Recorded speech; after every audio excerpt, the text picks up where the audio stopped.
Oh, que ça fait longtemps qu'on veut faire cet épisode. Il y a eu beaucoup de choses autour de toi. La sphère, ça remonte, mais t'y étais. T'as pu voir Valentina Shevchenko qui gagne contre Grasso. On va parler du combat évidemment avec Manon. Il y a eu l'UFC Paris entre-temps, avec Kevin Jousset notamment, tu étais dans son coin. Il y a eu la victoire d'Axel Sola à l'Ares, qui défend donc son titre. Beaucoup de sujets autour de toi et on va en profiter pour faire un petit épisode en vrac, juste après l'intro de cet épisode qui est sponsorisé par Metalbox. Yo, this is Dustin Poirier. Bienvenue à Fight Minds. sous Fight Minds. Bienvenue sur Fight Minds.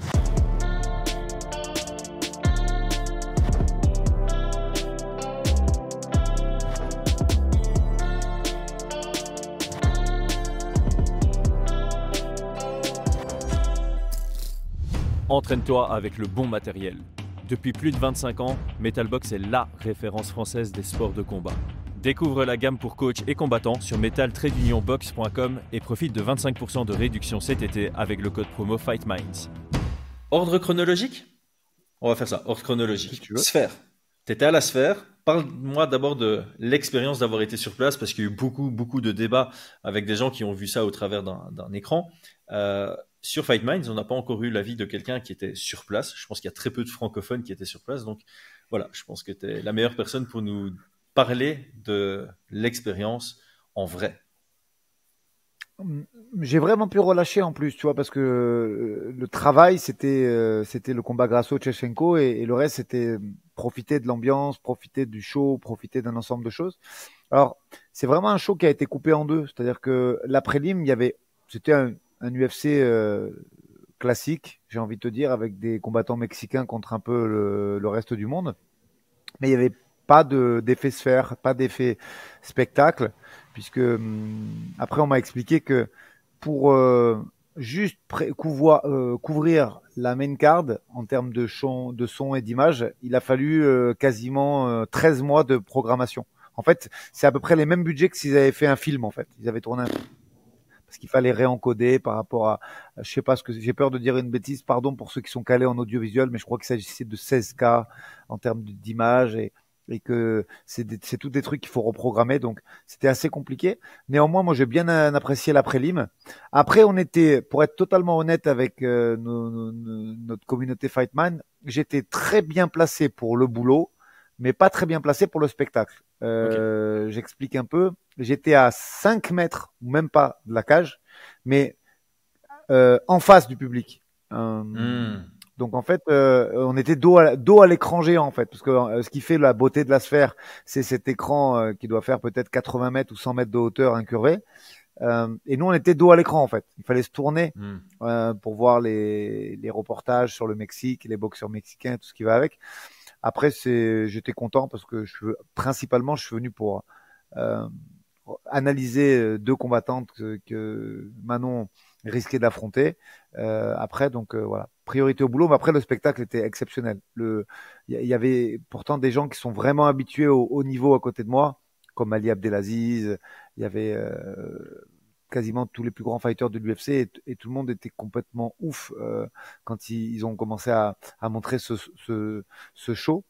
Après, c'est vrai que j'aurais bien aimé jeter un œil côté tribune officielle parce que les spectateurs avaient la possibilité de choisir leur audio. Alors, j'ai toujours pas compris par quel stratagème scientifique ils pouvaient choisir entre l'espagnol et l'anglais. Donc, j'aurais juste eu la curiosité de jeter un œil si j'avais pu. Mais bon, c'était un spectacle vraiment exceptionnel. Ouais, parce que par message, tu nous avais dit que c'était une des meilleures expériences de ta vie. C'est pas la plus grosse dinguerie que tu avais vécue en termes d'expérience sur place. Ah, c'était fou. C'était fou la réaction du public. Et même Dana, il a semblé déçu. Alors c'est vrai, le co-main et le main ne sont pas fabuleux, mais entre les premiers combats, que ce soit en prélim ou en main card, où ça a vraiment charclé. Ouais. Franchement, c'était même les gens sont qu'ils sont venus faire du spectacle, vraiment. Et entre ça, plus les mini-films qu'il y avait autour, franchement, moi j'ai adoré ce truc-là. Vraiment, j'ai vraiment adoré. En fait, je pense que ce qui s'est passé, c'est les combattants de la sous-carte se sont rendus compte que c'était une opportunité pour eux de briller grâce à la plateforme qu'est la sphère. Par contre, quand tu rentres en co-main event et en main event et qu'il y a une ceinture en jeu, la ceinture prend le devant. L'enjeu sportif uniquement prend le dessus. Donc, c'est pas étonnant que le co-main event et le main event aient été moins spectaculaires au sens public américain, fan américain, que le reste de la carte, parce que le reste de la carte avait un autre type d'enjeu que juste la victoire. Il fallait peut-être surclasser euh, l'expérience de la sphère pour qu'on retienne le nom du combattant. D'ailleurs, voilà, il y a eu Ribovics contre Zeluber, dont on retient les noms. Il y a eu la performance de Ronaldo Rodriguez contre Ode Osbourne, qu'on retient. Il y a eu le combat avec Cheirez, qu'on retient Raoul Rosas, qu'on retient évidemment le gros cut de Irene Aldana. Donc il y a quand même des combattants qui ont eu cette audace de performer de dingue, de sorte qu'on retienne leur nom, malgré que les gens étaient plus partis pour retenir l'expérience de la sphère. En main event et en co-main event, t'avais pas spécialement, enfin déjà tout le monde connaît les quatre combattants et le fait que la ceinture soit en jeu, bah, ça surplombe évidemment euh, toutes les raisons de prendre des risques, on va dire ça comme ça. Bon, parlons évidemment, comme tu l'as dit, ton objectif principal sur place, enfin votre objectif principal sur place avec Manon, c'était de pouvoir analyser les deux combattantes du co-main event. On va évidemment remettre du contexte. Manon était sur place en tant que backup. Comment s'est passée l'expérience, la Fight Week en tant que backup? J'imagine que c'est pas les mêmes sensations. Il y a toujours ce peut-être rester sur le qui-vive de est-ce qu'on va m'appeler? Est-ce que voilà, en quoi ça change? En quoi ça change l'expérience backup que l'expérience je sais que je combats? Nous, quand je parle de nous, c'est l'équipe. On a décidé de partir quasiment full. C'est-à-dire que on n'a juste pas pris le kiné et Christophe Midou. Euh, Sinon, il y avait Jérôme Vollerin, il y avait Théo pour gérer les sparring et le travail d'opposition. On est parti à 6-7, il y avait toute l'équipe, la diététicienne avec nous également. Donc, on a décidé, nous, de faire comme si ça fightait. Après, c'est le professionnalisme de Manon en fait qu'il faut mettre en avant parce que nous on vient et on travaille, on fait le cut parce que souvent comme on dit le premier combat c'est le cut donc on a essayé de faire complètement abstraction de ce backup et de faire vraiment le boulot à fond et de vivre une fight week comme si ça fightait. C'est vrai que ça a fait bizarre le lendemain parce que bon arrivé à la pesée le matin, tout s'est bien passé pour tout le monde est au poids, donc là tu sais que tes chances elles sont quasi nulles. Et même à Manon, ça lui a fait un petit vide, je pense, parce que la pesée c'est le premier combat, mais sauf que normalement il y en a un après, tu vois. Donc là quand ça s'arrête, c'est quand même très spécial et je te cache pas que Manon elle a géré ça d'un professionnalisme absolument parfait. Mais moi, je pense qu'il y a plein de fighters qui auraient un peu craqué après psychologiquement parce que justement, la pesée, c'est bien. C'est la première bataille. Normalement, après, tu te réhydrates et tu te resupplémentes pour le deuxième combat. Mais sauf que là, il n'y en avait pas. C'était, voilà, job's done. C'était ce qu'il fallait faire. Après, non, franchement, rien à dire sur tout ce qui s'est passé. Tout le monde a été exemplaire. Le cut, pareil. Tu sais, j'entends ici et là oui ce qu'elle s'inflige elle s'inflige rien du tout ça a duré vraiment de très sincèrement ça a duré moins d'une heure pour la mettre au poids donc il y a oui bien sûr que c'est une semaine difficile où tu restreins vraiment tes calories tu te surhydrates ça c'est évident mais le cut en lui-même c'est pas quelque chose vraiment de très dur pour elle et je dis pas qu'il faut le faire tous les mois, bien évidemment, mais c'était pas du tout quelque chose de traumatisant. Non, et puis, enfin, là, c'est même pas argumentable. Tu as l'opportunité d'être backup pour un title fight à la sphère, tu acceptes, et en plus de ça, ben, le dernier combat de Manon, c'était quoi? C'était en mars. Là, on était en septembre, et on sait qu'elle va attendre son title fight. À part Alex Pereira, t'as pas de champion qui défende tous les 2 mois. Donc, on sait ici que voilà, le titre a été récupéré par Valentina en septembre. Il y a les chances qu'elle combatte avant décembre sont extrêmement faibles et décembre c'est même trop optimiste. Je pense que les premières prévisions c'est plus entre janvier et mars pour sa prochaine Je défense suis d'accord de avec toi. titre, si j'ai pas de bêtises. En parlant de pas dire de bêtises, je connais la réponse mais je me dois de poser la question parce que je pense que c'est la question qui a été le plus posée sur l'épisode qu'on a fait il y a 1 mois et demi par rapport au fait que Manon était backup. Je sais que tu y as déjà répondu sur Twitter, mais peut-être que tout le monde n'a pas vu cette réponse. La question, c'était, est-ce qu'en tant que backup, on est payé? Je demande pas le prix, Oui, mais voilà, juste répondre, quoi. oui. T'es payé largement de quoi faire un training camp et venir. Après, bien évidemment, c'est pas la même chose que si tu combats, Oui. puisque on parle pas d'argent, mais je réponds à des. C'est vrai que c'est bien en tout cas de resituer un contexte. En ce moment, j'entends beaucoup de gens qui disent oui, mais l'UFC ça paye pas, l'UFC ceci, l'UFC cela. Et moi toujours, je recontextualise. C'est vrai que le premier contrat de l'UFC, en fait, c'est un aboutissement sportif, mais c'est pas un aboutissement Financier. professionnel. Voilà, c'est comme ça, financier, ouais. C'est-à-dire que tu rentres un peu dans la légende, tu rentres dans le club fermé des 700, parce que là ils sont quasiment Ouais. 700 en ce moment avec les signatures du Dana White Contender Series. Mais financièrement, c'est rien. On va dire que dans le club de 700, bah, tu as fait un accomplissement sportif très fort. Signé à l'UFC, c'est magnifique. Mais que pour arriver à que ce soit rentable financièrement et pouvoir, bah, il faut rentrer dans le top 5 de chaque KT. Donc on va dire, si on multiplie ça, ça fait le top 30 peut-être ou le top allez, 40. Donc voilà. Là, à ce moment-là, tu es bien rémunéré. Et quand tu es champion, quel que soit, et je dis bien, comme ça tout le monde le sait, et on arrête de spéculer, de dire oui, mais ça gagne pas. Parce qu'on n'en a jamais vraiment trop parlé de ça, mais je pense qu'aujourd'hui, il faut être capable au moins de poser un chiffre, comme ça les gens comprennent. Euh, je ne dis pas quand tu es prétendant, mais quand tu es champion, si tu gagnes ta ceinture, bah, c'est un demi-million quoi qu'il Ouais, arrive. grand minimum. Voilà, Ouais. comme ça les gens savent. Voilà, c'est quoi qu'il arrive, tu es demi-millionnaire dans ta soirée, euh, minimum. Quel que soit c'est le premier degré, on va dire, et le contrat le plus courant et le plus minimaliste, si le terme peut s'employer comme Ouais, ça. juste via Donc, la il est bien prime évident que UFC, qui plus est, parce que c'est ça. au-delà de ça, évidemment, on le sait, notamment via John, euh, le statut de champion Ah, t'apporte évidemment. énormément en dehors de ce que l'UFC peut t'apporter en rémunération immédiate. Bah, comment on pourrait chiffrer ça? En gros, je vais faire un truc un peu rigolo, je vais faire une métaphore rigolote. Si tu es champion de l'UFC, c'est pour ça que les gens prennent pas beaucoup de risques. Bah, tu es millionnaire en followers dans l'année, bah, tu es aussi millionnaire Ouais. en euros dans l'année. Voilà, comme ça au moins.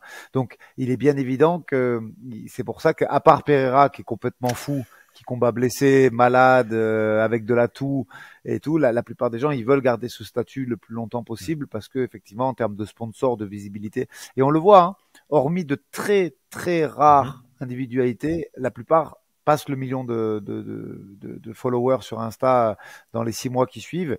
Et effectivement, les sponsors qui sont mis en avant, comme Monster, comme bien d'autres, te permettent effectivement d'être tranquille, en tout cas, sur les 10 prochaines années. Ouais, Quoi. et en fait, tu le sens, je pense qu'à l'exception de Pereira, à l'exception de Alex Pereira, et à mon avis à Spinal, qui est un peu plus dans un mindset de rester actif, on a l'impression que les nouveaux champions, ils sont là à découvrir un nouveau monde rempli de nouvelles opportunités, et ils veulent un peu asseoir leur statut en disant, ben, tant que j'ai cette ceinture, je vais continuer à accumuler les opportunités. Ça peut se comprendre évidemment, mais ça c'est vraiment une analyse.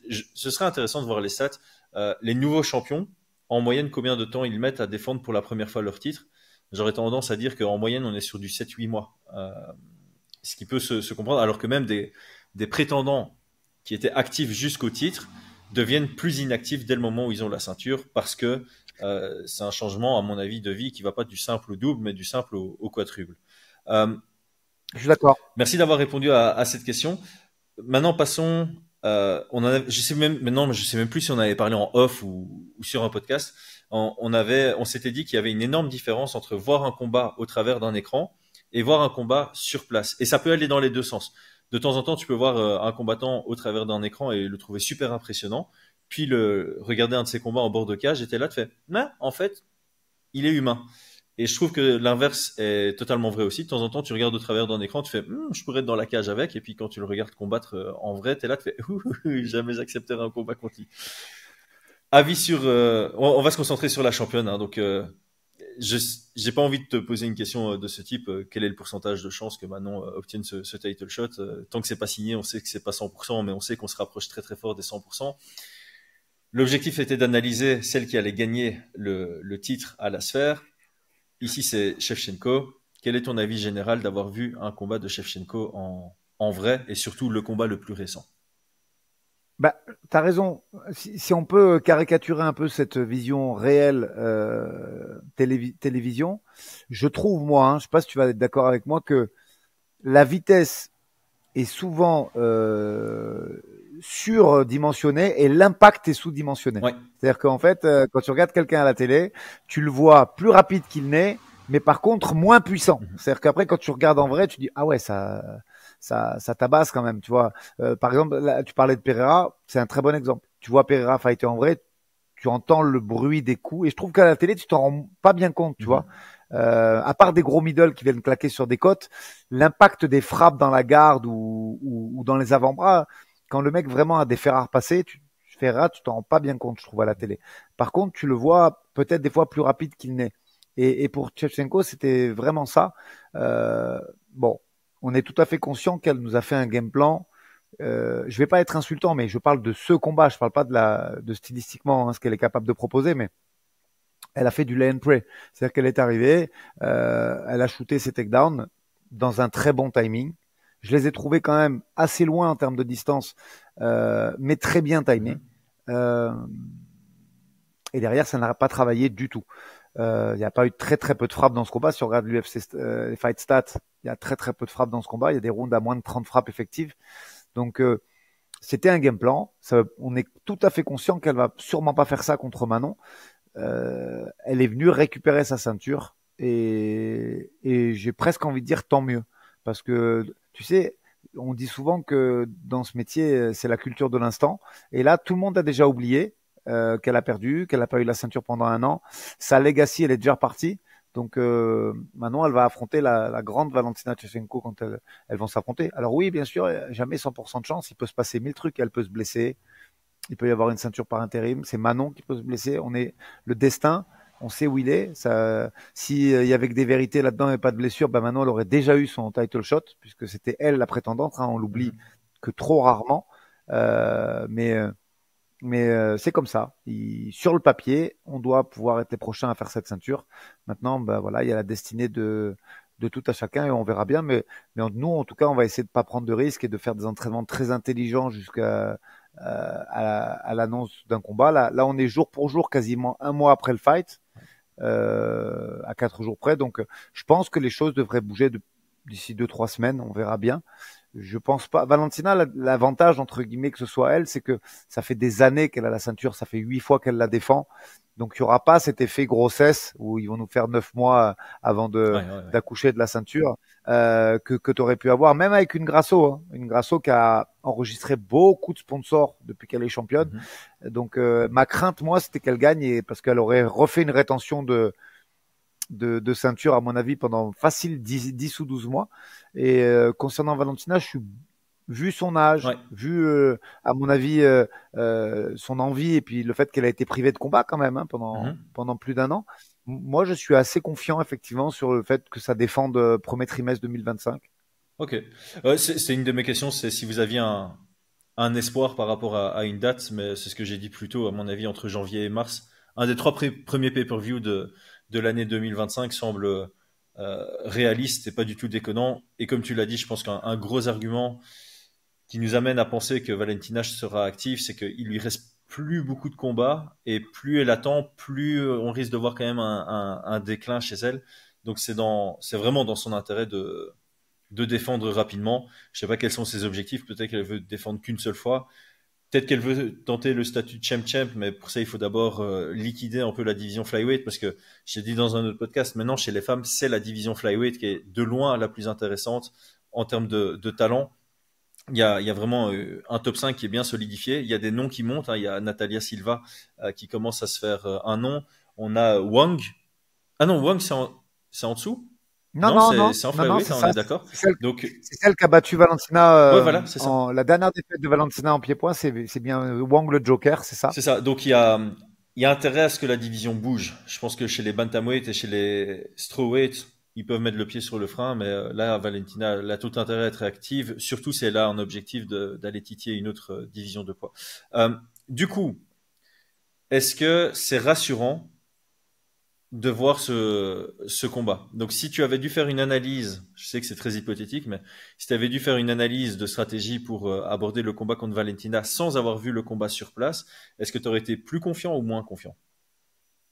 Non, les takedowns sont bien timés, mais le fait de le voir en vrai, c'était quand même encore plus enrichissant Mhm. pour moi parce que on a pu se rendre compte même du.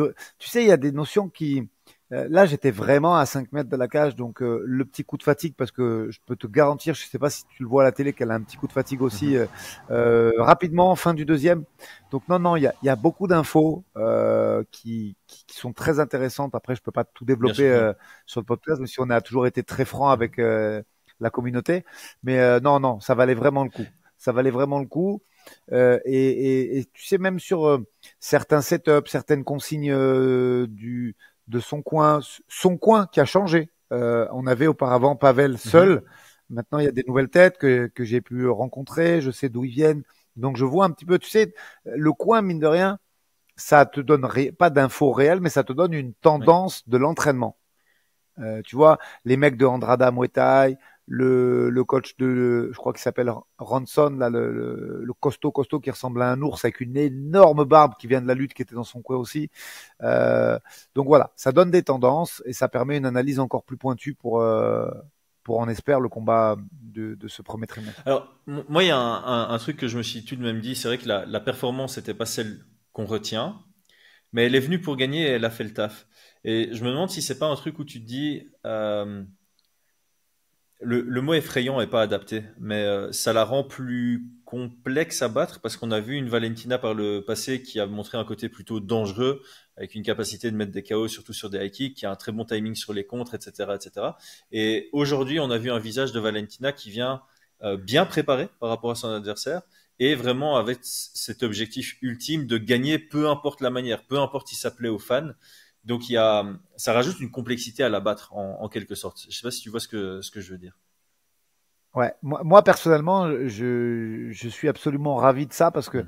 c'est là il y a un vrai duel technico-tactique. Voilà. Même si euh, c'est la plus forte qui va l'emporter, essayer en tout cas, si j'arrive, moi mon objectif aujourd'hui, et ça par contre je le dis sans problème sur le podcast, c'est de trouver et de d'essayer en tout cas de dévoiler à Manon pendant le prochain camp quelle sera la Valentina qu'elle aura à face d'elle. Mhm. Voilà, c'est vraiment ça qui m'intéresse là et d'essayer de trouver ces adaptations parce que ce sera quand même pas facile. Gauchère. Ouais. Euh, on a vu sur les stats, Valentina est super intelligente. Elle a un fight IQ exceptionnel, exceptionnel. Je le dis franchement. Et de savoir comment elle va faire sur gauchère, comment elle va faire, parce que elle a un double leg avec le petit crochetage avant. Ouais. Il est quasi impossible à faire sur gauchère. Donc, elle va devoir s'adapter. Bon, après, on a vu que, euh, puisqu'on est sur cette soirée, on a vu les adaptations. On a vu qu'O'Malley, il défendait très bien les double legs et ils ont tenté le single Merab tout le combat et ça a très très bien marché. Mhm. Donc, voilà, à voir. Mais mon travail, moi, c'est d'essayer d'anticiper ces adaptations. Est-ce que du coup, elle va ressortir le middle, qui est assez efficace sur gaucher? Est-ce qu'elle va travailler en ligne? Est-ce qu'elle va switcher? Donc, tu vois, est-ce qu'elle va lutter d'une autre façon, du coup, puisqu'on sait que sur gaucher, ben, il peut y avoir le single leg qui peut être une très bonne arme. Voilà, moi, à partir de maintenant, mon travail, c'est pas de donner les consignes le soir du combat, parce que ça, maintenant, elle a pas besoin de moi. C'est de pouvoir trouver les momentum du combat, les axes de travail, et de pouvoir juste avoir une bonne analyse round par round le soir du combat, tu vois. On dit souvent que quand t'as pas de combat prévu, tu t'entraînes pour devenir un meilleur combattant toi-même. Et quand tu as ton combat prévu, tu t'entraînes spécifiquement par rapport au profil de ton adversaire. Euh, Ici, le combat n'est pas encore prévu, mais comme on l'a dit plus tôt dans le podcast, la probabilité est quasi totale pour un Shevchenko contre Manon. Donc, vous savez quelle est la prochaine adversaire de Manon à, je sais pas, 9 chances sur 10 ou plus. Est-ce que vous êtes déjà en mode camp d'entraînement pour Valentina ou vous êtes un peu en mode on s'entraîne comme si on n'avait pas de combat prévu? Et alors, question subsidiaire, est-ce que toi, d'un point de vue analyse, ça a déjà commencé sur la stratégie, sur ce qu'il faudra faire pendant le training camp, éventuellement sur jeter un œil sur les partenaires d'entraînement, etc., etc. Quel est l'état d'esprit Alors, dans le camp Boxing Squad pour le moment par rapport à Manon? je te réponds déjà pour moi. Oui, je commence déjà à Mhm. regarder. Parce qu'en fait, je sais pas, c'est un peu bizarre moi, ma façon d'analyser. Comme tu le sais, j'ai des flashs qui me viennent au bout d'un moment. Des fois, je regarde 6 fois le même combat et je vais avoir un flash qui me vient comme ça. Euh, et donc j'ai besoin moi de d'être un gros travailleur parce que malheureusement des fois j'ai pas l'inspiration tout de suite. Mhm. Donc ça c'est une réalité. J'ai déjà commencé à bosser dessus. Et concernant Manon, pour l'instant, l'heure est à la prise de plaisir. Ok. Franchement, voilà, alors avec Jérôme Vollerin, son coach de striking, elle travaille beaucoup sur Ouais, gaucher-gaucher.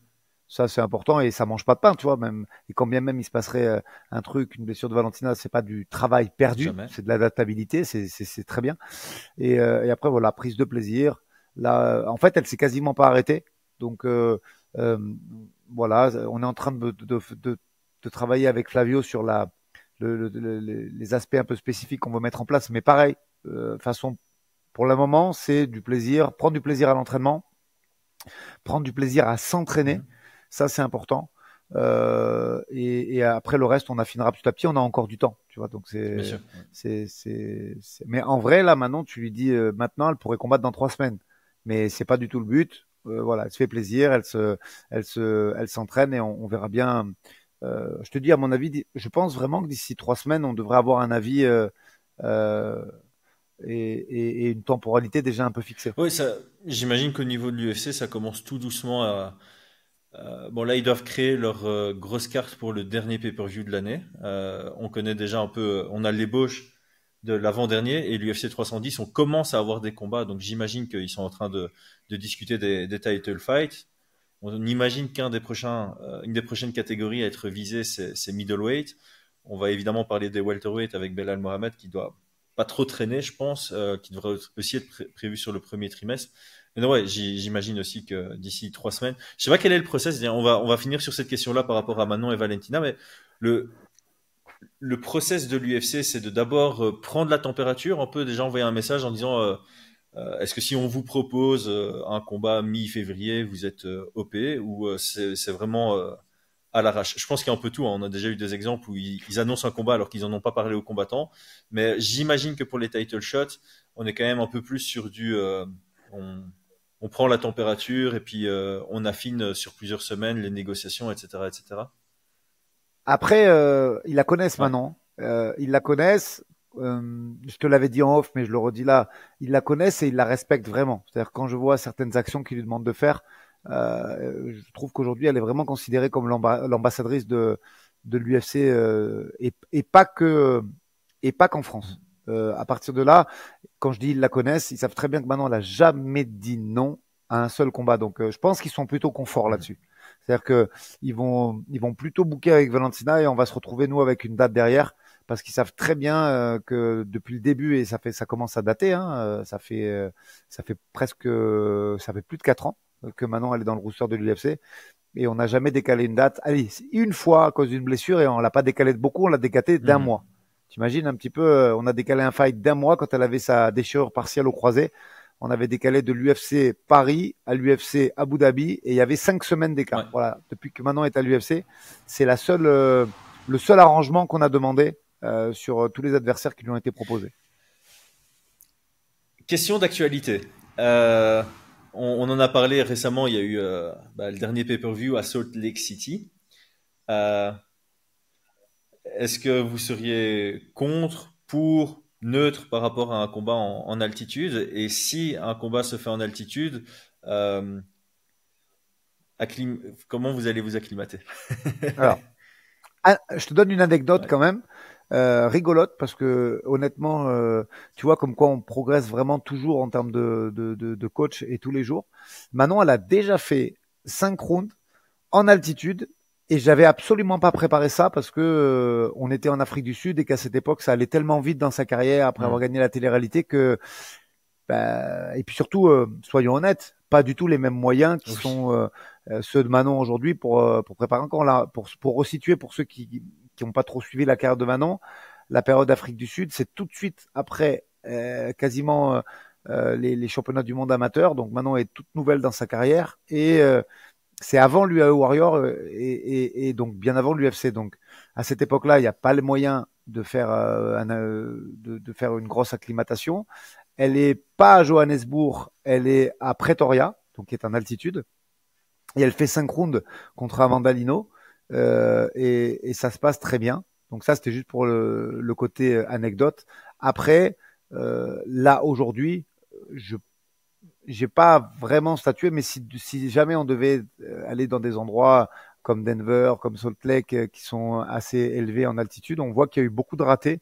Donc je pense très honnêtement qu'on ferait soit une altitude similaire en France, parce que on a la possibilité nous d'aller dans les Alpes, tu vois, c'est pas très loin et là on peut vraiment prendre quasiment toute l'équipe, sparring y compris.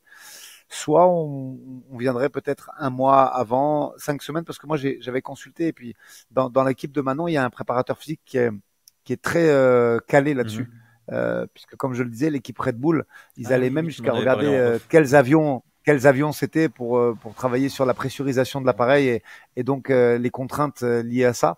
Donc j'en parlerai quand même avec l'équipe, mais voilà. Soit on irait effectivement préparer ça dans les Alpes, pas très loin, parce qu'en fait on est à du headquarter du Boxing Squad, on doit être à 1 heure et quart des montagnes. Tu vois, donc j'en ai jamais parlé comme ça, mais comme ça, si on devait préparer une ceinture en altitude, ouais, je pense qu'on ferait une partie dans les Alpes et qu'après qu'on rejoindrait peut-être 3 semaines avant la ville qui accueille le combat. C'est intéressant d'ailleurs de faire un podcast là-dessus sur combien de jours il faut prévoir sur base de l'altitude, parce qu'évidemment Salt Lake c'est 1300 mètres, si tu fais Mexico City c'est 2200 je pense, et pareil pour Colorado, il me semble que c'est dans les alentours de 2200, donc bon, je pense que Salt Lake t'es large avec 16-18 jours pour t'acclimater. Si tu vas du côté de Mexico, effectivement 3 semaines c'est le strict minimum, je pense. On close ce sujet, on avance de quelques semaines, on se retrouve à l'Ares avec Axel Sola qui défend son titre, et je pense que tout le monde a absolument kiffé sa performance. Fais-moi un petit retour de manière générale sur l'événement en soi et sur la performance d'Axel plus précisément. Bah, l'événement, je vais être honnête. Oui, si on peut voir une différence, c'est qu'effectivement, cette fois-ci, l'Adidas Arena, c'était plein, full. Ou quasiment plein. Et ça, c'est vrai que la première fois qu'on y a été, c'était pas forcément le cas. Après, moi, j'ai toujours trouvé, à part les studios auxquels je n'ai jamais participé et que des fois je peux trouver un peu dur à regarder, je vais être honnête et être franc. Moi, j'ai toujours trouvé ces Ares dignes d'intérêt sportif et avec des match-ups qui m'intéressaient. Après, j'ai pas senti de changement, j'ai senti plutôt une continuité avec la nouvelle direction d'Ares. Cette Adidas Arena plein. Puis concernant le run d'Axel, je suis content parce que depuis qu'on a fait la transition Brave, Ares il a eu des match-ups très compliqués. César Alzemendia, UFC TUF vétéran. Et derrière ça, que ce soit Tourpal, Daguirre ou Soslan, cette fois-ci, c'est des combattants durs et invaincus pour la plupart et avec qui sont rugueux et qui mentalement lâchent pas. Et en plus, tu m'as pas encore posé la question, mais c'est pas grave. Tu sais, on a souvent parlé de la façon dont il fallait mener une carrière et de la façon dont il fallait orienter ses fighters. Donc voilà, Axel, c'est vraiment le prototype même, IMAF, on prend le temps, on fait du MMA, on acquiert un style qui permet de gagner les rounds et on arrive à ce 7-0, où après ce 7-0, il y a un draw, je m'en suis pas caché, hein, que je trouvais dur en termes de jugement, mais qu'on a parfaitement assumé et qui, je pense, l'a vraiment fait grandir en termes d'athlète. Et qui, moi, m'a livré une info que j'aurais jamais pu avoir. C'est-à-dire que moi, je sais les niveaux de mes gars, leurs aptitudes, leur cardio, leurs points forts, leurs points à travailler. Mais il y a un truc que tu peux jamais savoir, c'est qu'est-ce qui se passe quand c'est la merde totale et que tu viens de te faire toucher très fort. Est-ce que tu es résilient? Est-ce que tu es capable de revenir? Est-ce que tu vas tout faire pour ne plus te faire toucher, mais quitte à perdre le combat? Ce qu'on dit souvent, le gars, il a pas combattu pour gagner, il a combattu pour pas se faire finir, tu vois. Tu sais pas sur quoi ça va ça va arriver. Et là, voilà, moi, ça m'a donné beaucoup d'infos sur Axel. Et je me suis dit, OK, on a tout. On a tout pour pouvoir aller le plus loin possible. Et, et un truc que j'ai changé aussi, c'est qu'arrivé à un moment, bah, voilà, c'est le cas, là, tu as 7-0 avec un draw. Ben maintenant, il faut continuer à gagner les rounds et il faut aller draguer le matchmaking de l'UFC. Et ces gens-là, quand je dis ces gens, je trouve que c'est à peu près la même approche entre Mick et Sean. C'est pas une caricature. Hein. Le côté plateforme de l'UFC, tu l'as. Le côté champion, tu l'as. Et le record qui va avec, tu l'as. Ça veut dire quoi? Qu'il manque un truc. Et je vais être très honnête. Hein, il manque la violence. Voilà. Ils aiment aujourd'hui ça. L'UFC, c'est un programme aujourd'hui avec beaucoup de nouveaux fans, puisqu'il y avait un truc qui est passé la dernière fois sur ESPN que j'ai écouté. 70% des fans, c'était des fans post-Covid ou pendant le Covid. Oh, wow, okay. Je sais pas si on se rend bien compte du deal. Donc voilà, aujourd'hui, ton ticket d'entrée à l'UFC, bah, c'est moins. Avant, il y avait un process, on te disait, bah voilà, t'as un bon record, t'es sur tant de victoires, t'es dans une organe majeure, tu mets un UFC vétéran, let's go. C'est plus le cas aujourd'hui. Quand tu vois qu'il y a des mecs comme Sean Brady ou Belal Mohamed qui ont été très difficilement signés alors qu'ils avaient des records vierges ou quasiment vierges, tu te rends compte que depuis 3-4 ans, c'est plus ça. Il faut de la violence. Et je suis content parce que Axel a pu mettre en pratique ça. Il a fait un combat intelligent mais violent. Et tu vois, pourtant, c'est bizarre de les mettre ces deux mots dans la même phrase. Hein. Ça nous arrive pas souvent, Chris. Non, pas du tout. Mais voilà. Eh ben si, c'était un combat intelligent mais extrêmement violent. Et je pense par contre que ce combat va extrêmement plaire à nos amis matchmakers de l'UFC. Bah, je suis assez persuadé, parce que ça a vraiment. En fait, c'est assez simple. Ça plaît aux fans, ça va plaire aux matchmakers de l'UFC. Et la seule différence qu'on peut faire entre ça plaît aux fans et ça plaît aux matchmakers de l'UFC, il y a le côté violence, mais il y a aussi le côté niveau. Parce que tu peux avoir un combat qui plaît aux fans, mais qui n'a pas de niveau, il y a juste de la violence. Et ça, forcément, les matchmakers de l'UFC, bon, ils vont peut-être vite fait kiffer, mais ils vont se dire ça m'intéresse pas pour signer. Par contre, avoir les deux, le niveau et la violence, c'est très important. Donc là, on a un finish fin de deuxième reprise. Question un peu difficile peut-être, parce qu'on en avait parlé. Après l'égalité contre Daguerre, on avait dit que c'était potentiellement une petite erreur d'avoir voulu finaliser à tout prix Daguerre parce que, comme tu dis, il fallait draguer l'UFC. Et qu'en voulant draguer l'UFC, il y a peut-être eu des prises de risques qui lui ont coûté potentiellement cette égalité. Ici, il y a de nouveau eu cette volonté de draguer l'UFC, donc on repart un peu dans ce même schéma. Est-ce que vous avez fait ce format un peu plus violent, ou tout aussi violent que contre Daguerre Imavov, parce que vous avez réalisé que Axel était capable de prendre une frappe et de rester dans le combat? Alors, on a réalisé qu'il était capable de le faire, et tu sais que même si, comment dire, je suis pas tout seul au boxing, il y a Jérôme qui travaille avec moi à Volrin, et arrivé à un moment, moi je m'appuie aussi beaucoup sur lui. Il le prend quasiment tous les jours, Axel. Et si c'est une prise de risque, moi, ça m'intéresse pas la violence. C'est-à-dire que on a vu qu'il avait du menton, on a vu qu'il avait du mental. Ça, t'as raison, c'est fact. Et on garde ça précieusement pour si un jour c'est difficile, tu vois.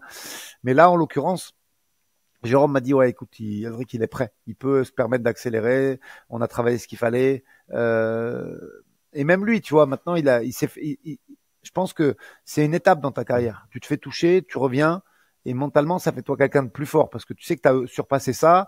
Tu sais qu'au final, tu sais que la plupart des gens à qui ça arrive, un down, leur réflexion quand on parle de ça ensemble après, c'est ah, mais en fait, ça n'est pas si mal. et je pense que c'est bête, hein, tu vois, de parler comme ça, mais ça t'est arrivé une fois. Et si ça s'est bien passé, c'est-à-dire que si tu as pu revenir dans le combat et te rendre compte que tu pouvais être résilient dans la démarche et surpasser ça, je pense que ouais, ça te permet après de prendre plus de risques encore. Et mon rôle à moi après, c'est de les mesurer ces risques. Ouais, c'est ça. Et en fait, il faut quand même, comme on le dit tout le temps, il y a la confiance est ton ami, l'excès de confiance est ton ennemi. Et donc, si tu prends un down dans ta carrière et tu dis, oh, bah, ça fait pas si mal et je suis capable de revenir, et qu'après, tu as un excès de confiance en disant, oh, je peux prendre les patates de n'importe qui, je vais me relever, bah, à un moment, ce sera une erreur puisque tu risques de tomber sur quelqu'un comme Ngannou et tu t'en relèveras pas. C'est ça. En faisant une erreur, en fait, simplement, en faisant une prise de risque démesurée, en disant, bah, s'il me touche, c'est pas grave, je vais pouvoir revenir. Ben non, là. Après, je vais être honnête avec toi. Je trouve les fans français beaucoup plus durs avec les Français qu'avec les étrangers. Toi, je sais que tu vas tilter de suite quand je vais te faire cette comparaison, mais pour ceux qui ont besoin de revoir les combats, rejetez un œil au combat d'Axel. C'est pas bien long, ça dure 9 minutes 40. Et regardez la prestation de Pereira contre Rountree. Attention, je parle pas de comparaison de niveau, hein. Je parle de fait de combat. Axel, moi, je trouve qu'il se fait pas toucher durement contre Soslan. Il accompagne les frappes. Même dans le premier round, les calves sont checkés. Il prend des coups, mais il les accompagne ou il monte les mains. Donc, quand c'est Pereira qui le fait, il accompagne les frappes. Et quand c'est Axel qui le fait, il est ouvert quand même en début de combat. Ah non, les gars, je suis pas d'accord. Donc, c'est difficile d'être français dans une communauté de fans français, hein. C'est pas facile quand même parce que, ok, tu peux pas dire que Pereira il est pas bon debout parce que c'est le meilleur kickboxer. Mais quand c'est lui qui le fait, il prend des coups contre Rountree mais il les accompagne. Mais quand c'est Axel, il est ouvert quand même aux frappes en début de fight. Il va falloir faire attention sur la suite. Eh ben non, c'est soit blanc pour les deux, soit noir pour les deux. Donc j'ai trouvé un peu certaines critiques difficiles parce que je j'ai pas cette vision moi sur le combat. J'ai pas vraiment vu beaucoup de critiques sur le combat, ou alors ça remonte à, il y a tellement, c'est il y a pas longtemps, mais j'ai des problèmes de mémoire, donc je m'en souviens pas trop On en des a fait critiques. entre-temps. Des critiques. Par contre, moi, il y a un truc qui m'avait tilté pendant le combat, c'est plus Axel qui surengage à un moment. Et je pense que c'est Jérôme qui directement le rappelle un peu à l'ordre en disant t'as pas besoin de surengager. J'avais bien aimé le l'instruction d'ailleurs, c'est t'as pas besoin de surengager pour aller chercher la victoire, t'as pas besoin de surengager pour le toucher fort. Et je pense que c'est en début de deuxième round quelque chose comme ça où il surengage, il juste. prend un crochet en contre et il y a un rappel à l'ordre immédiat parce que notamment il y avait. Je pensais que quand tu allais comparer Pereira et Axel Sola, tu allais parler de leur jab parce qu'au final il y a le combat qui se passe et c'est un ajustement en cours de combat qui fait que ça transforme un peu la dynamique de la suite. Et je pense que Mais t'as autant vu, pour Axel que pour Pereira, c'est, j'ai pas utilisé le mot de découverte, mais c'est, ok, je commence à plus utiliser mon jab pour préparer mes ouvertures, pour après finaliser. Et Axel Sola, c'est un peu pareil contre Gagloev. Pas eu tant de jab que ça dans le premier. On voyait que ça passait quand même. Et c'est au moment où il s'est senti plus à l'aise avec son jab qu'il a augmenté le volume. Et c'est après qu'il a pu capitaliser dessus. ça c'était prévu par Ok. contre, tu vois, de sortir ça un peu plus tard dès que la fatigue allait arriver. Et dernier petit truc pour parler de ça, t'as raison, c'est bien ce que tu dis parce que par contre là j'ai entendu de très très gentilles et bonnes critiques sur le coaching et ben elles sont attribuées à Jérôme. Moi je parle très peu pendant les rounds et les seuls moments où j'ai coaché c'est sur les séquences de scramble, sur les takedowns, les deux takedowns qu'a pris Axel. Sinon tout le reste des consignes de déplacement et de jab c'est Jérôme Je Volera. suis désolé, je suis obligé de rigoler et de nouveau jeter une pierre sur Virgile. Il y avait juste le timer qui était off. Et je pense que Ah oui, dans l'autre épisode qu'on a fait, il y a deux, trois personnes qui ont commenté en disant, ouais, moi aussi, je comprenais pas le timer que j'entendais par rapport à celui que je voyais.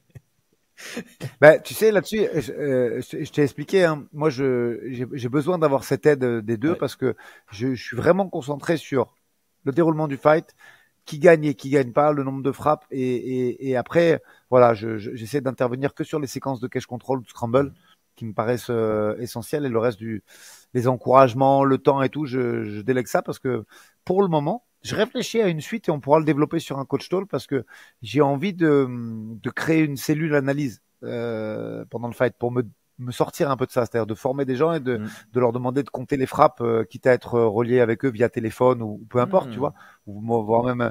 Mais pour le moment, j'ai pas de cellule, donc c'est moi qui le fais. Et du coup, j'arrive pas à prêter attention au temps et à ce genre de trucs. Je suis hyper concentré sur le déroulement du Je fight. crois que j'avais fait un trade il y a très longtemps, suite à Ngannou contre Gann. Parce que Gann rentre dans le 5e round en pensant qu'il en a pris que un sur les 4 premiers, et alors qu'il en avait pris Juste. 2 au jeu de 2 juges sur 3. Et ça change évidemment la donne parce que on le voit initier la lutte et il est parti pour prendre le round avec du temps de contrôle et finalement il fait une prise de risque pour partir sur la clé de talon. Il se fait sweep et ça donne ça permet à Ngannou de prendre le round. Et suite à ça, je me suis dit tiens, quel est le nombre de cornerman idéal pour pas que ce soit désorganisé, mais pour que chacun ait un rôle crucial et que les réelles responsabilités soient bien réparties. Parce que comme tu le dis, si tu dois faire du coaching avec des instructions pendant le round, si en plus de ça tu dois rentrer dans la cage entre deux rounds en donnant des bonnes instructions, en plus de ça tu dois faire le timer et en plus de ça tu dois avoir une vision pour donner une instruction à ton combattant entre deux rounds, genre t'as pris le round ou t'as pas pris le round, c'est impossible de faire les quatre en étant une personne. Alors évidemment quand on est dans des petites promotions, tu vas au Cage Warriors, ben, oui tu vas avec un seul coach et il doit se démerder en faisant du mieux qu'il peut. Mais quand tu es à l'UFC et que tu commences à faire des combats principaux, je pense que bah, la plupart du temps, on voit minimum 3 entraîneurs. Je sais pas si 4 est autorisé, mais clairement... 4, c'est sur main event. 4, c'est main event. Mais donc voilà, je pense, effectivement, moi j'avais dit, il faudrait une personne qui parle pas de tout le combat, mais qui regarde juste, ok, je me positionne comme si j'étais juge. Et avant que l'entraîneur rentre dans la cage, il dit voilà, pour moi c'est clair, c'est pour l'autre, pour moi c'est clair, c'est pour nous, pour moi c'est clair, c'est un 18. Là, franchement, ça peut être une split, ça peut être départagé entre les juges.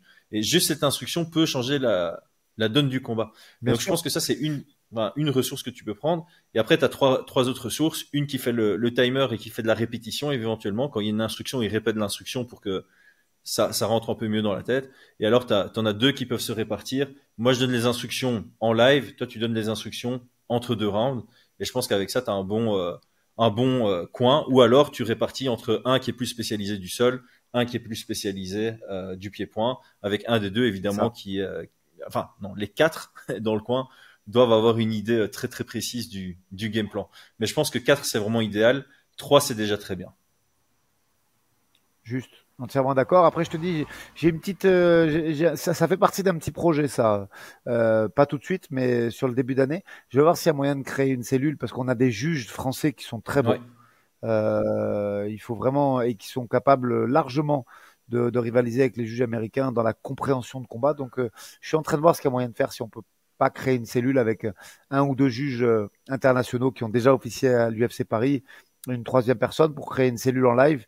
Et ce qui me faciliterait bien la tâche, moi, puisque ça me permettrait d'avoir leur scoring sur mon téléphone à la fin de chaque round et ça pourrait être quelque chose de novateur, on va dire. Franchement, très bonne idée. Et le nombre de combats qu'on peut citer où ça a basculé parce que le combattant est rentré dans le dernier round, que ce soit le troisième ou le cinquième, avec une mauvaise idée du scoring et du coup il a appliqué une stratégie qui n'était pas adaptée par rapport à là où il se trouvait et que ça l'a amené à ne pas gagner le combat.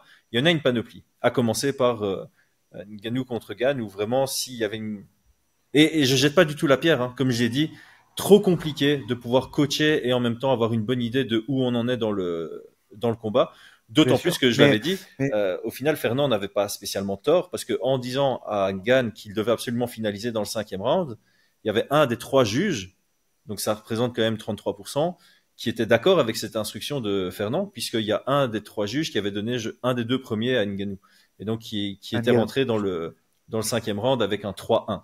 Donc je jette pas du tout la pierre, je dis juste que c'est tellement compliqué que c'est une très bonne idée ce que tu suggères ici, d'avoir une personne extérieure ou même une personne qui est sur place, hein, qui est qualifiée pour pendant le combat, juste avant que tu rentres dans la cage ou pendant l'entre-round en tout cas, dire voilà, on en est là. Ouais, puis il y a Yann O'Malley aussi. Il y en a plein des combats comme ça où tu peux te dire putain, si j'avais su qu'il y avait une possibilité, j'aurais pas fait pareil. Donc c'est c'est quelque chose d'extrêmement déterminant. Il faut être très très à l'écoute de ça et vigilant là-dessus. Ouais. Alors j'ai cité une anecdote parce que ça m'est arrivé avec Brian à un de ses combats.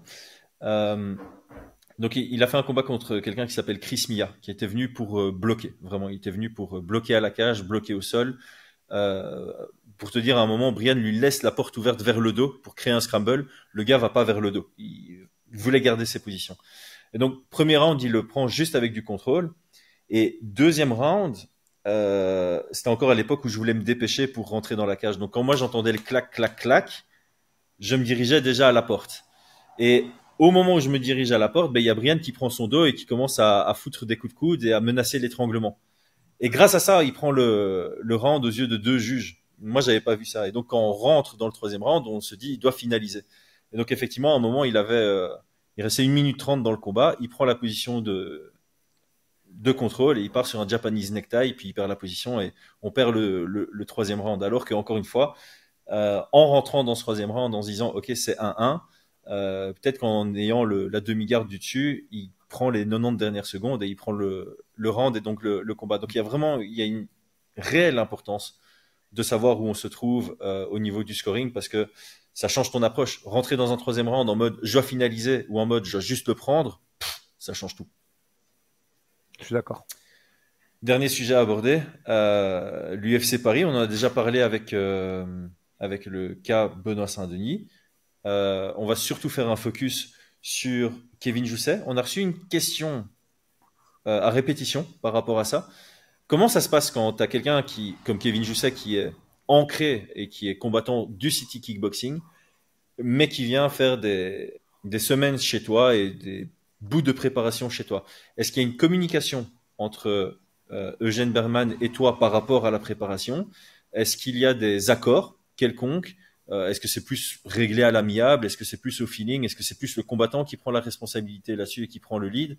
Comment ça se passe, ce genre de cas assez particulier? Non, là pour la Fight Week, on a beaucoup échangé et franchement, il a été vraiment très très cool. C'est vraiment un très grand entraîneur. Moi, j'ai beaucoup appris dans sa façon de.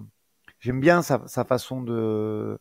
Je vais pas trop en dire, mais en fait, tu arrives à découvrir encore des choses et ça fait plaisir, tu vois, malgré que ça fasse 20 piges que je fais ça.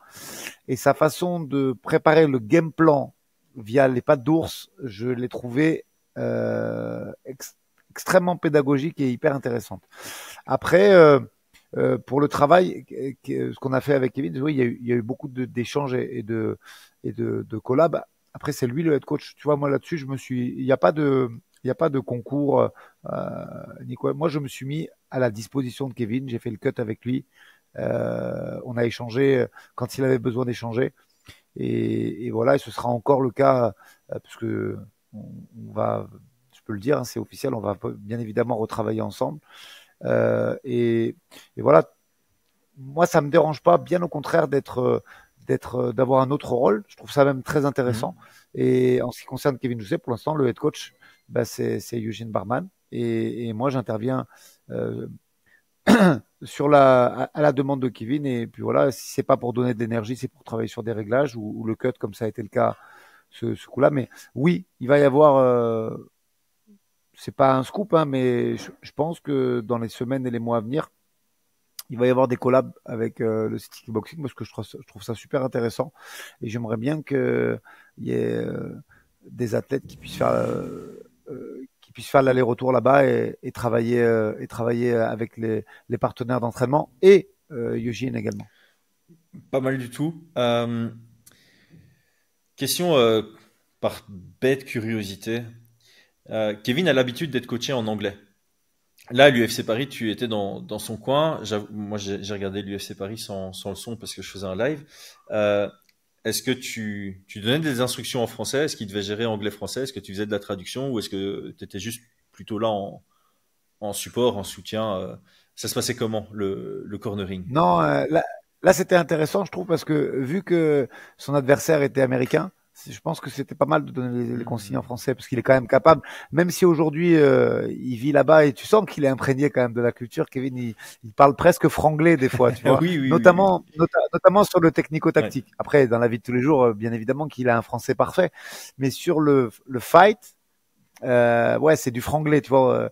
C'est un Québécois sans l'accent. Il parle avec énormément de termes anglo-saxons et anglophones. Donc, mais sur ce combat-là, je pense que d'un point de vue technico-tactique, c'était intéressant d'avoir une voix française, puisque Battle est américain et que tout son coin était américain. Donc, je pense que c'était une force là de parler français. Même si effectivement sur les termes, euh, il a plus l'habitude des termes anglais. Et même moi, j'utilise beaucoup de termes anglo-saxons sur ma lutte en chaîne et sur le cage control. Là, c'était du français, c'était volontaire. Ok. Et j'ai l'impression qu'il est très mature dans la défaite. Que il a accepté ça très vite. Il a fait une communication en story qui était lucide. Il est allé sur le RMC Fighter Club 2 jours plus tard. Euh, c'est plutôt rare et j'appellerais ça une qualité, c'est plutôt rare comme qualité d'avoir quelqu'un qui a ce procès. Je sais plus quel combattant avait dit ça. Et j'ai trouvé ça très intéressant. C'était un combattant pas super connu, genre Rosenstruck, un truc comme ça, qui avait dit, voilà, moi quand je perds, je me donne 5 minutes. Pendant 5 minutes, j'accepte, je vis avec mes émotions négatives, je les processe, et puis je passe à autre chose. Et je trouvais cette réflexion très intéressante parce que du coup, c'est pas des traumas. Tu gères ces émotions, tu n'es pas en train de les étouffer, tu vis avec. Voilà, tu prends tes 5, 10 minutes pour accepter. On va appeler ça un échec, hein, même si on sait qu'une défaite peut te faire grandir. Euh, et puis tu peux passer à autre chose. Ça te permet d'ailleurs plus facilement de passer à autre chose. J'ai l'impression que Kevin, c'est un peu pareil. Évidemment, il a été très déçu, c'était face à son public. Tu perds, bah, tu es toujours déçu. Mais j'ai presque l'impression que quelques heures plus tard, il était en mode ok, c'est passé, maintenant je me concentre sur l'avenir.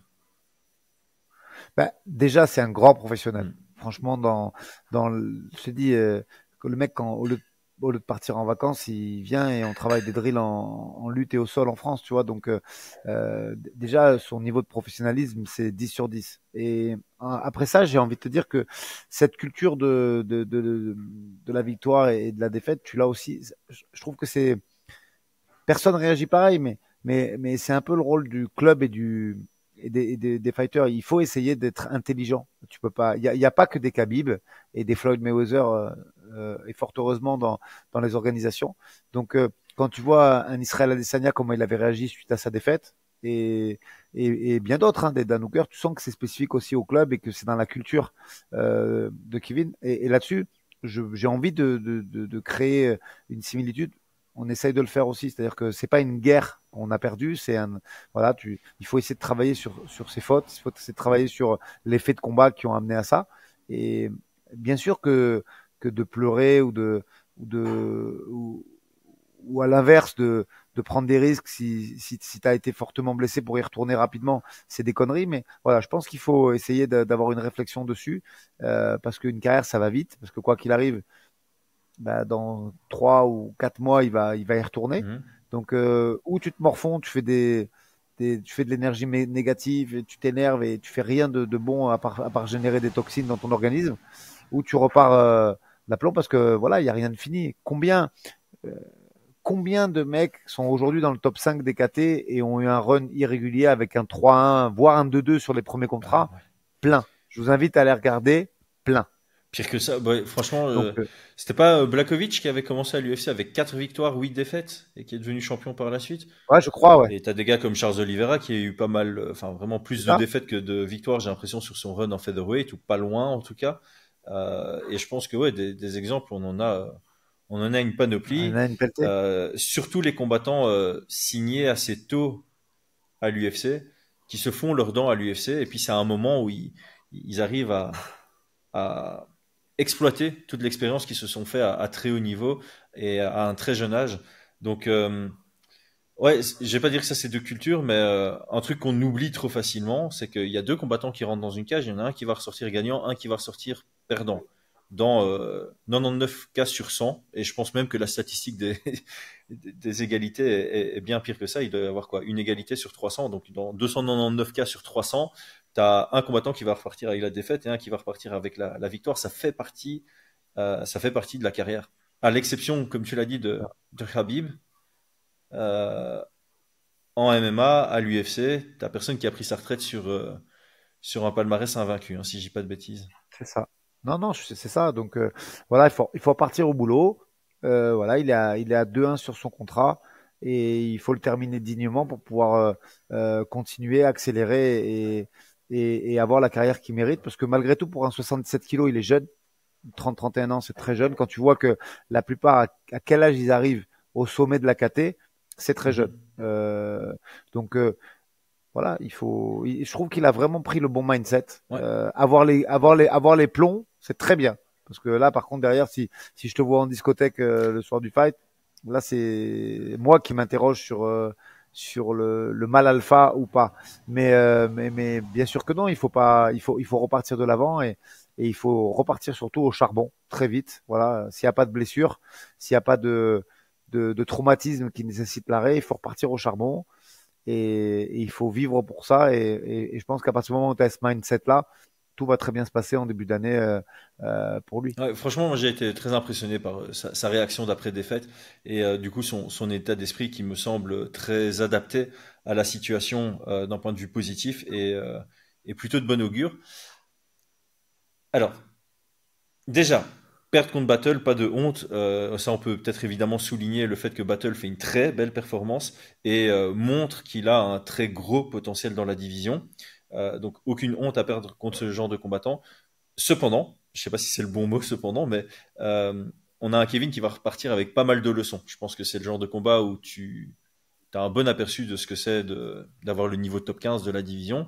Et il y a probablement des choses sur lesquelles travailler. On est d'accord que en sortant de ce combat, il va avoir pas mal enfin, une liste de choses sur lesquelles bosser pour ne plus se retrouver dans une situation similaire à celle qu'il a été face à Brian Battle.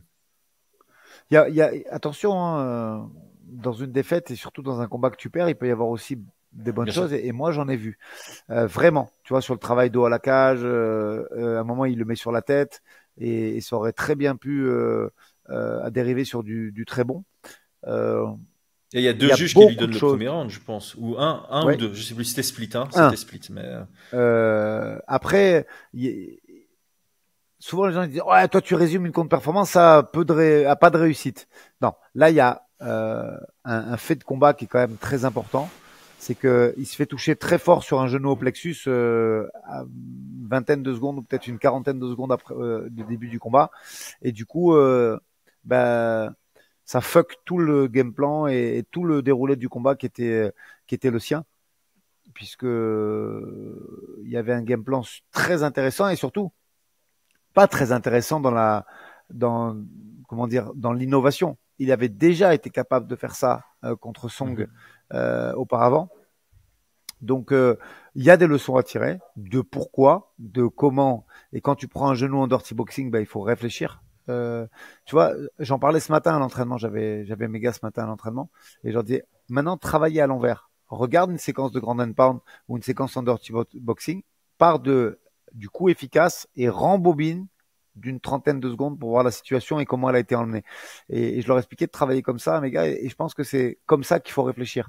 Ok, on peut avoir un fait, fight fact, il y a un coup de genou au plexus très tôt dans le combat qui va foutre en l'air tout le travail qu'on avait essayé de planifier. Mais ok, maintenant, c'est pas le moment pour Kevin. Là, là, il reprend à peine l'entraînement, il est encore en France. Mais arrivé à un moment, il faut juste retravailler dessus et à l'envers et se dire, OK, comment il a eu la fenêtre de tir, qu'est-ce que j'aurais pu faire, qu'est-ce que j'aurais dû faire. Et c'est comme ça que tu progresses. Et pour le reste, je suis pas du tout inquiet parce que, encore une fois, s'il n'est pas très touché de ce coup, il gère le round différemment. Et je pense qu'il, malgré ce souffle coupé, et cette difficulté, on a vu qu'il n'était pas très loin. Mhm. Tu vois, il a touché aussi, il a fait beaucoup de bonnes choses. Donc voilà, je pense que voilà, arrivé à un moment, il va falloir travailler là-dessus. Moi, je l'ai déjà fait. Et quand Kevin reviendra en France, on va bosser dessus. Lui, il va le faire aussi de son côté. Et je pense que c'est très intéressant. Et il faut prendre cette action, la rembobiner un petit peu et se dire, OK, qu'est-ce que j'aurais pu faire pour pas le prendre? Parce que tu peux pas toujours dire c'est la faute à pas de Non, chance. non, non. Donc pour progresser dans ce métier, dans ce game, voilà, il y a un truc qui s'est pas bien passé. Ok. Pourquoi? Qu'est-ce qui se passe 15 secondes avant? Qu'est-ce que j'aurais pu faire où j'aurais pu mettre ma main? Et est-ce que ma défense, elle aurait pu être plus proactive ou pas? Et c'est comme ça qu'on Oui, avance. alors moi je suis toujours le premier à dire, hein, il faut trouver les raisons d'une défaite et pas trouver des excuses à une défaite. Donc il faut toujours analyser effectivement sur ce qui aurait pu être fait pour changer la tournure du combat, ce qui permettra de progresser en tant que combattant. Ici, je voulais juste aussi peut-être réinsister ou insister, comme j'avais pu le faire pour BSD contre Moïcano. Euh, En tant que Français, on se concentre souvent sur le français. Et il faut pas oublier aussi que de l'autre côté, on avait quelqu'un d'extrêmement bien préparé. Je pense que Renato Moicano, à l'international, c'est un peu ça qui a été dit. À l'international, on dit wow, Moicano, il est venu avec une vraie stratégie, il est venu avec le truc à faire pour gagner. Et je pense qu'à l'international, sur le combat contre Battle, entre Battle et Kevin, Il n'y a personne qui parle de contre-performance du côté de Kevin ou de quelque chose de décevant du côté de Kevin. Les gens sont plus en train de dire, ah ben ouais, voilà, Brian Battle, il a prouvé que c'était un nom à retenir dans cette division. Et honnêtement, moi, c'est ce que j'ai trouvé aussi dans ce combat. Et je l'avais dit pendant mon live, on a un Brian Battle qui est venu avec une bonne stratégie. Il est venu bien préparé. D'ailleurs, je te jette des fleurs ici, il avait vraiment repris des points clés que tu avais analysés dans notre épisode qu'on avait balancé le mardi de la Fight Week, si je dis pas de bêtises, ou juste avant. Tu avais parlé de ses genoux au clinch, tu avais parlé de venir un peu coller à la cage. Donc ouais, je pense qu'il est venu avec une bonne stratégie. Et surtout, il n'a pas eu peur de Kevin. Il est venu, il est directement rentré dedans, il a imposé son propre rythme. Et donc forcément, pour Kevin, c'était aussi très compliqué comme combat à aborder, parce que peut-être qu'il s'attendait pas à ce que ça commence si vite. Et forcément, comme tu l'as dit, s'il prend un coup qui le sort de son combat dans les 30 premières secondes, après avoir été submergé d'une stratégie plus intense que celle qu'on pouvait anticiper, ben, ça fait aussi partie du combat. C'est une bonne expérience pour lui. Et l'expérience, c'est peut-être aussi de pouvoir se dire, OK, à tout moment, je peux me faire surprendre par ce qu'a préparé l'adversaire par rapport à moi. Ouais, c'est ça. Puis voilà, ça lui permet de voir un autre angle de vue avec un combat qui démarre plus vite. Et c'est inhabituel parce que c'est vrai que d'habitude sur ces gros chocs où tu es à la porte du top 15, ben c'est plus des diesels. Là, il est rentré cash et c'était une stratégie très audacieuse parce qu'il est dur, Kevin, en cage control, mais ça a marché et bravo à lui. Je pense qu'on peut rien. Maintenant, je te dis, il faut analyser point par point ce qui aurait pu être mieux fait pour ne pas que ça arrive et avec ça, on avance. Parfait, je pense qu'on a fait un bon tour de tous les points qu'on voulait aborder aujourd'hui. Si je dis pas de bêtises, hein, je suis peut-être, j'ai pas la meilleure des mémoires, donc j'ai peut-être oublié quelque chose. Est-ce qu'il y a une autre info, une autre actu à discuter Ouais, bah ou... écoute, non, à discuter, non, on va teaser pour la suite, hein, parce que je reçois pas mal de messages qui me disent alors la suite, c'est quoi la suite? Bah, écoute, on va faire une suite en 4 points et je les préciserai au cours des coach talk. On va faire une grosse annonce allez, là, on peut mettre vraiment une temporalité, on va dire dans 10 jours. On fait une très très grosse annonce concernant la suite. Puis voilà, après on va tranquillement se préparer et d'ici la fin de l'année, on va teaser. Il y aura 2 combattants à l'ARES Marseille et il y aura une ceinture du COF et une ceinture de l'Hexagone qui devrait arriver aussi assez rapidement avant la fin de l'année. Donc, si tout va bien, on a une ceinture, 2 ceintures de l'ARES, voire peut-être une troisième. On verra. Et 2 ceintures des organisations majeures avant la fin de l'année. Voilà. Et si tout va bien, il y a aussi une date pour un title fight UFC, rien que ça, hein, ouais. C'est ça. Ok, parfait, très très C'est bon ça. tease. Donc les amis, n'hésitez pas à nous proposer des sujets pour la semaine prochaine. Comme vous l'aurez compris, à mon avis, dans 2 semaines, on aura un sujet chaud bouillant sur une grosse annonce à faire et on fera tout un épisode autour de ça. Mais voilà, pour la semaine prochaine, si vous avez des questions, n'hésitez pas à les taper en commentaire. Ici, ça fait presque 1h10 qu'on est occupé, donc il y a les plus assidus qui tiennent jusque maintenant et qui ont certainement beaucoup de questions à te poser. Donc, pap, vous mettez ça en commentaire. Moi, je prends note.